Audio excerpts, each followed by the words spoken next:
Welcome to the Brian Foltis Behavioral Finance Podcast, where we unravel the mysteries of behavioral finance and unlock the secrets to making smarter, more informed decisions with your money. Now, here's your host, Dr. Brian Foltis. Welcome, everybody, to the Brian Foltis Behavioral Finance Podcast. If you haven't done so already, please make sure you subscribe and so you never miss a future episode of this podcast. Also, please make sure you check out udemy.com or brianfoltis.com for the mini courses on behavioral finance. I currently have the Advanced Introduction to Behavioral Finance and Introduction to Efficient Markets posted there with over 3 hours of content, videos, notes, and exercises for each of those mini courses. Feel free to check out both and choose the one that has the lowest price. I don't know which one that is, but both of them are pretty low barriers to enter into. So please make sure you check that out. Also, make sure you go to brianfoltis.com/moneystrong for all the free resources and find the Lifetime Savings Program Excel sheet to start your first financial plan or continue on your financial plan into the new year. Today, we are going to continue our theme and topic around time management and planning, and we're going to delve into the mere urgency effect. The mere urgency effect. Now, this is a new psychological study that came out fairly recently. So the first study that identified this principle was in 2018. And the mere urgency effect is people prioritizing urgent tasks over important tasks, even when the less urgent tasks offer a greater reward. Us taking urgent tasks over important tasks. When I think about that, I immediately go to email, where you have the urgent email that comes out and it's flashing, must help, please respond, action needed right away. And you're sitting in a meeting, or you are maybe doing something productive. In my world, working on research or working on content of some sort, creating new ideas. And suddenly this urgent task pops up. And what's your response? If it's like me, I go, oh shit. And all of a sudden I go, oh, this is really urgent. I must deal with it. And I deal with it. And then I realize, okay, what was I doing in the first place? And I'm all confused. And so I see this play out quite a bit in my life when I see students and they need something urgent and it becomes this big task, and cleaning out my email is this big priority, sitting in meetings. And that's just my world of job and work. Not to mention kids when they have all of their different sports and their school. And when you have this, what I never understood was the amount of information that comes in now and the different apps that you have to download to get that information. And then some of them send announcement only to the app. Some of them send it to your email and then your text and then the app. And you are just getting just a shit ton of information, all so urgent at the same moment that how can you ever get anything important done? So anyway, if you are feeling like this is you, that you prioritize some of these urgent tasks, you are not alone. But now we know this is called the mere urgency effect. Now, when we dig into this study, which I found really interesting, this has, what was this coming from? It's called the mere urgency effect. This was in the Journal of Consumer Research, which is, according to my understanding, a top academic journal in the world of marketing. And 3 professors from Carnegie Mellon, Florida, and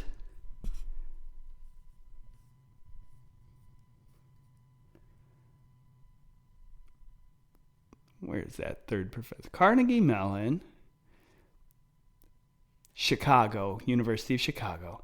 So looks like we have marketing, assistant marketing professor, associate professor of marketing, and a full professor of marketing, running the whole gamut of the tenured track position, where you have these categorizations of these tasks that we build into this quadrant. So important tasks that are urgent.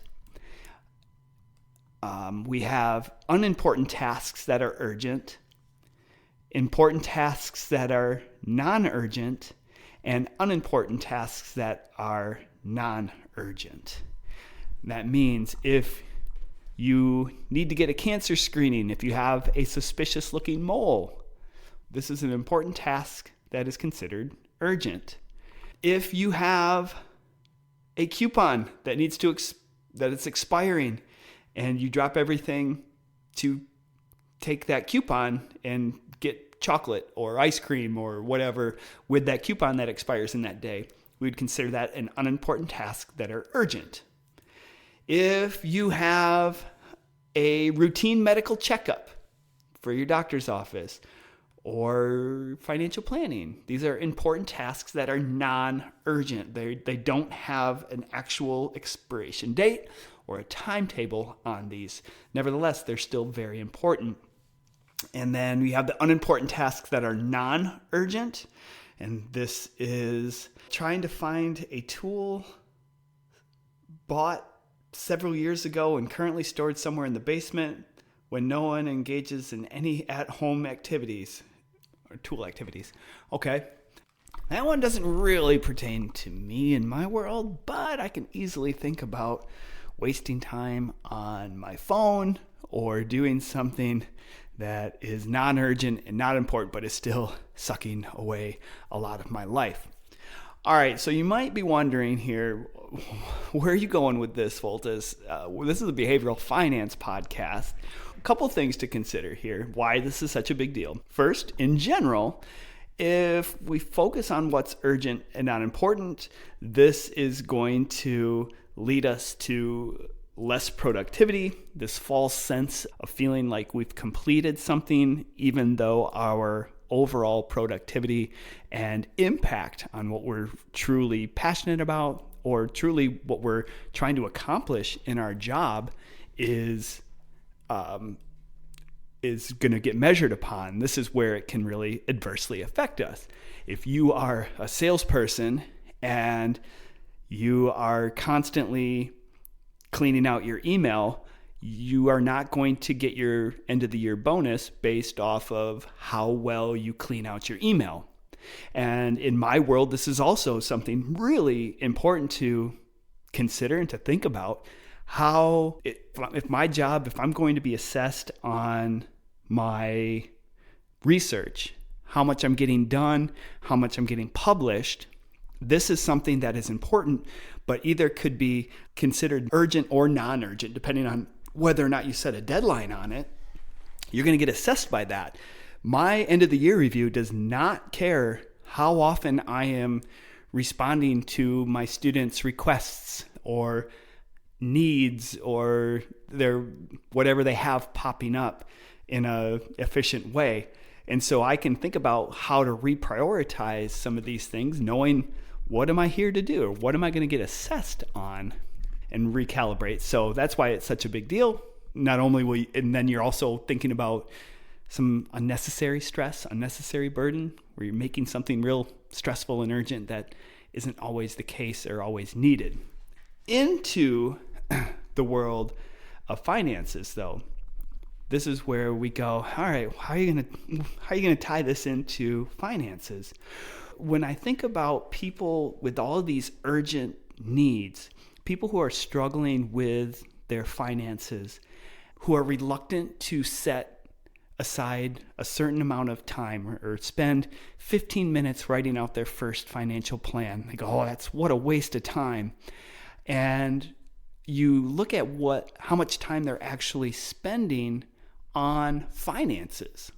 And you realize people who are struggling with their finances are spending hours each week at their job worrying about their finances, or they are trying to work on their late payments or their credit card late payments. And so there's this urgency, and they're constantly stressed out about making payments or trying to hit deadlines with their accounts, and there's no money left over, and now you have overdraft fees.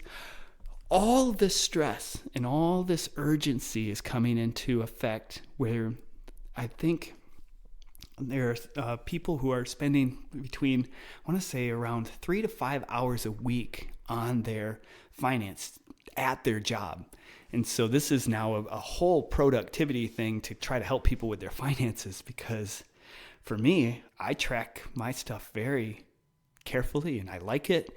But man, I'm not spending more than a handful of minutes per week looking at this stuff. And so once again, this importance versus urgency effect shows itself here, especially with people who are struggling with their money.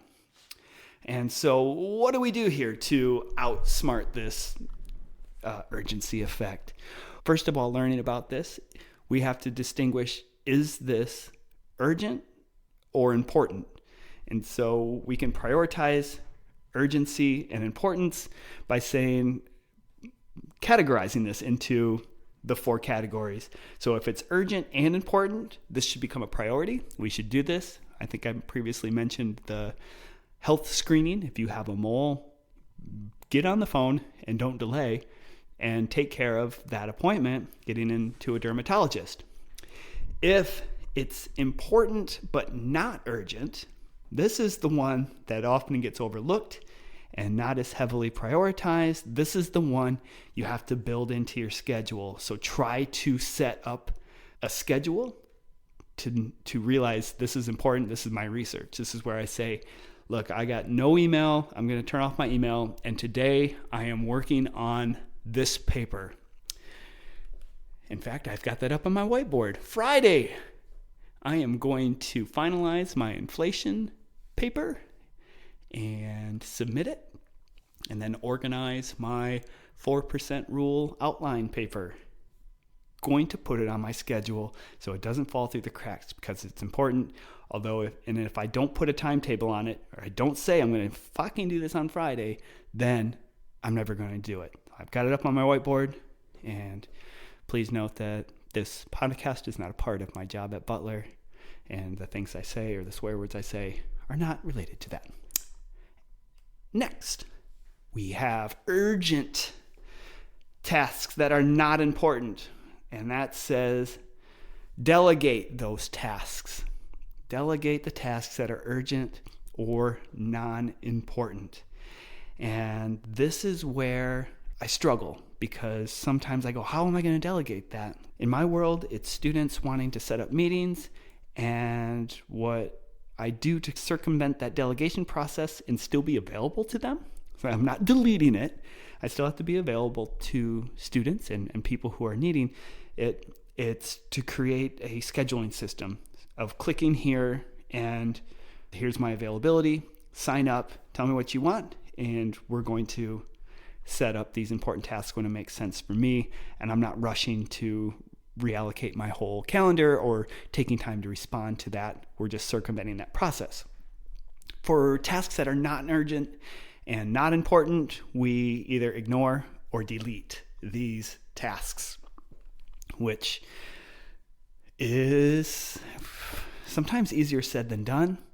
I know that the decision-making process, if it's not a hell yes, it should be a no.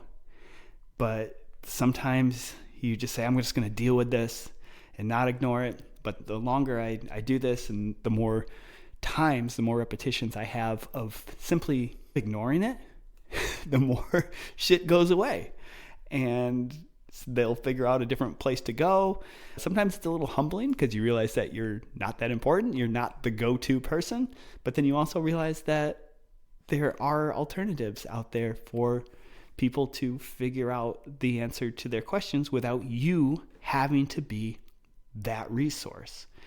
Now, that's the non-urgent, not important, that can be ignored. With your money, we talked about, let's not make these late bills a late thing. If we can plan suddenly these become non-urgent items, paying your mortgage, because now you know you have the money, you're going to pay that money off.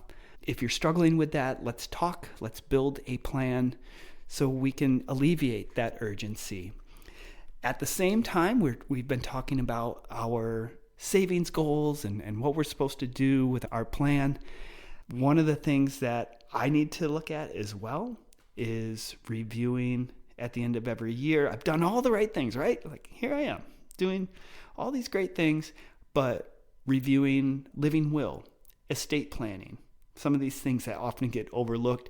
Even I can continue to improve, that I still need to tackle these very important tasks that there's not a due date on it. I don't have to do it. Tax date in the United States is April 15. Set yourself up to have a living will and an estate planning conversation with your accountant.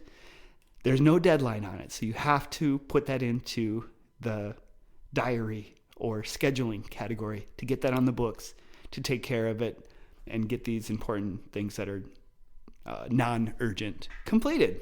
Anyway, hope this helps you. If you have any questions, if you need anything, please find me at brianfoltis.com. You can see me on Instagram, on Facebook.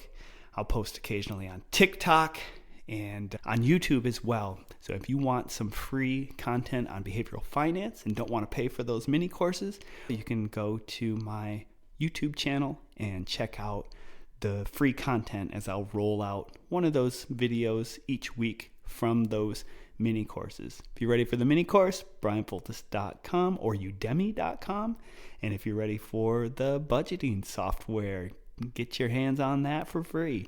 brianfoltis.com/moneystrong. Anyway, I'll leave you with that. If you made it this far as well, please subscribe, make a nice comment if you have it in your heart to do so. That increases our scalability and gets this interesting topic of behavioral finance into the ears of more people. So thanks again. Have a wonderful day, and we'll see you on the next episode. Thank you for tuning in to another episode of the Brian Foltis Behavioral Finance Podcast. We hope you found our exploration into the fascinating world of human behavior and finance both enlightening and thought-provoking. Be sure to subscribe for future episodes. And until next time, stay curious and financially savvy.